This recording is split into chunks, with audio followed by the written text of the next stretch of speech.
It's always wonderful to spend time in Israel, especially because of the weather.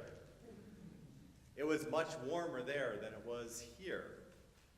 And once again, 31 members of Shalom had an amazing, amazing experience. This year we sailed in the Mediterranean with an amazing group of pioneers that outfit boats for handicapped students, and the Etgarim program is one of the leading programs in Israel that helps people experience the water. Once again, we were at, Ellie, your favorite place, the Israel Sports Center for the Disabled, and learning about how Israelis adapt, and we saw the wheelchair that you donated. An amazing, amazing project. Every place that you go in Israel is just filled with such passion. 5 members of the congregation read Torah, 5 students in the congregation read Torah, became B'nai Mitzvah in Jerusalem. Shabbat in Tel Aviv and at the Western Wall. Israel was as crowded as I've ever seen it, which was so good to see. The hotels were filled, the wall on Shabbat was overflowing, more crowded than I've ever experienced it before. And we started the trip, as we usually do, at a wonderful, wonderful place called Independence Hall, where they're actually building a new path. They're actually building the Independence Trail that you can follow the early pioneers, the 66 families that had a dream a little over 110 years ago to build a new city called Tel Aviv. And Independence Hall is in the very first home of Mayor Dizengoff, the first mayor of Tel Aviv. And an amazing thing happened at Independence Hall this year. Our tour guide who was giving the tour, as she always does, mentioned, for the very first time that I ever caught, she said, she was talking about Golda Meir and David Ben-Gurion, and she said, if you want to read something amazing, read the speech that Golda Meir gave in Chicago. So literally in the hall of Independence Hall, I Googled Golda Meir Chicago speech. And it is indeed perhaps her most famous speech. Golda was given the opportunity to come to Chicago, sent by David Ben-Gurion in January of 1948, so exactly 70 years ago this month, on a desperate mission to raise funds to finance the fighting taking place in Palestine. With Jerusalem already under siege, David Ben-Gurion wanted to go himself, but Golda, who was a member of his inner circle of the pre-state leadership, helped convince him that she should accomplish what others had failed, to come to America and to help raise, at the time they needed $7 million. On her arrival in New York, she took the advice of her sister Clara to try to speak at the annual conference of the Council of Jewish Federations and Welfare Funds meeting at the Sheraton Hotel in Chicago that very weekend. My dear friend Bob Schreier of blessed memory told me years ago that his father was in the room when Golda spoke, and then she came to the house to literally raise money. Little was known about Golda at that moment, except that in the past she had been an unimportant representative, and she was known as a schnorrer. She chose to stay in people's houses instead of hotels, and she arrived in New York with not a dime in her pocket.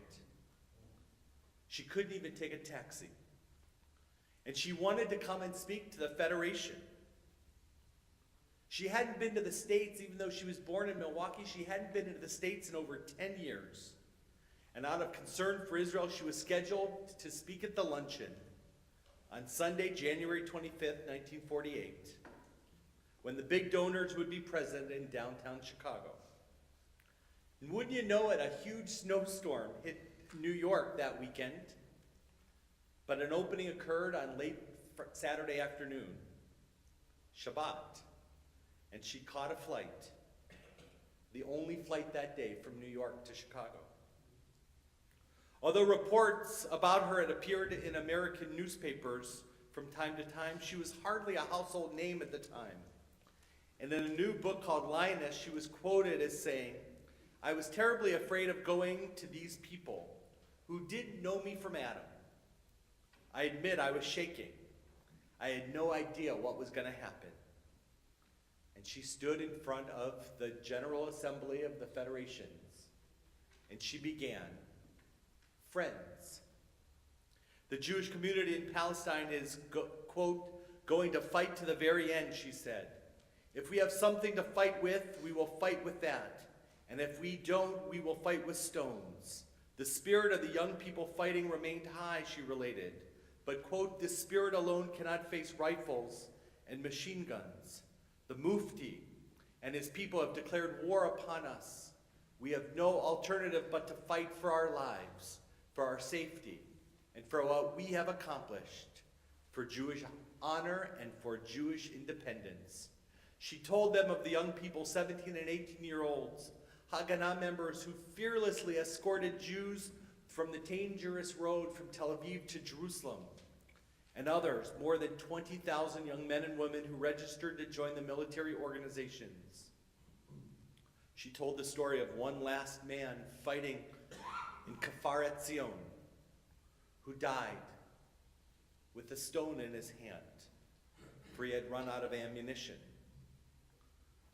"We are not a better breed," she said, "and we are not the best Jews of the Jewish people. It just so happens that we're there and you're here. And I'm certain that if you were in Palestine and we were in the United States, you would be doing what we're doing. Our problem is time," she said. "Millions of dollars may get the millions of dollars that we may get in 3 or 4 months will mean very little in deciding the present issue. The question is what we can get immediately. And my friends, when I say immediately, this does not mean next month. It does not mean 2 months from now. It means right now," she said. Paraphrasing Winston Churchill, she promised, "We will fight in the Negev, we will fight in the Galilee, we will fight on the outskirts of Jerusalem until the very, very end." In closing, she gave the audience its charge, and I quote, "You cannot decide whether we should fight or not. We will. That decision is taken. Nobody can change it. You can only decide one thing, whether we shall be victorious in this fight or whether the Mufti will be victorious. The decision American Jews can make. That's the decision. And a final reminder," she said, "I beg of you, don't be too late. Don't be bitterly sorry 3 or 4 months from now for what you failed to do today. The time is now." Her talk lasted 35 minutes. She had no notes in front of her. Unapologetically, she asked the delegation for between $25 and $30 million. And in her plain dark dress, with not a speck of makeup, with literally no money in her own pocket, and her hair austerely parted in the middle and pulled back tight, she seemed to look like a woman from the Bible. Others marveled at her genius for speaking without a prepared text. Her pauses, someone said, were as meaningful as the words she used. Don't be too late. The time is now. Several weeks after this whirlwind tour, she went to 19 different cities following that meeting in Chicago. And as she arrived back in Israel on March 19th, she had $50 million. $50 million. Enough to begin to sustain the Haganah before statehood was declared at Independence Hall just 2 months later.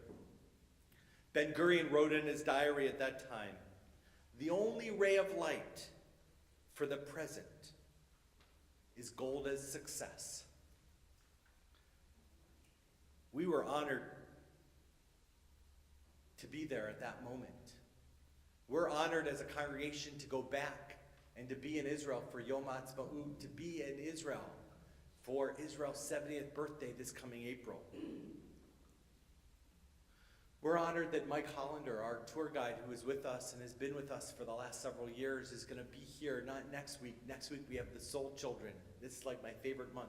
Next week we have the Soul Children, and the week after that, Mike's going to be with us for the whole weekend to be able to delve in depth in honor of Israel's 70th birthday.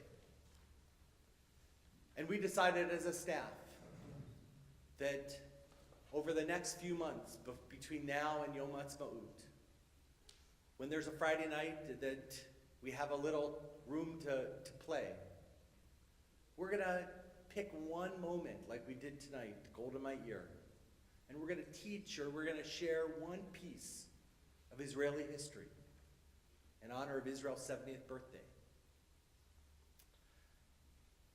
You know, Independence Hall, if you haven't been there, is absolutely amazing because the visit ends with the actual recording of David Ben-Gurion reading the Declaration of Independence. Actually, I learned this time that the piece of paper that he was reading from was blank. They didn't even have time to write out the Declaration of Independence, so he had this long piece of paper, and in front of it was the speech. They all signed the piece of paper, and then the war started, and someone actually filled in the rest of the paper. But at Independence Hall, you hear Ben-Gurion read the Declaration of Independence. And then in my favorite moment, you hear a rabbi's voice. His voice is cracking as he says, the Shehechianu. And then the small little orchestra that was upstairs starts to play Hatikva. So I invite you to please rise. As we celebrate Israel's 70th birthday, as we prepare to celebrate Israel's 70th birthday, we end with those same words, Hatikva.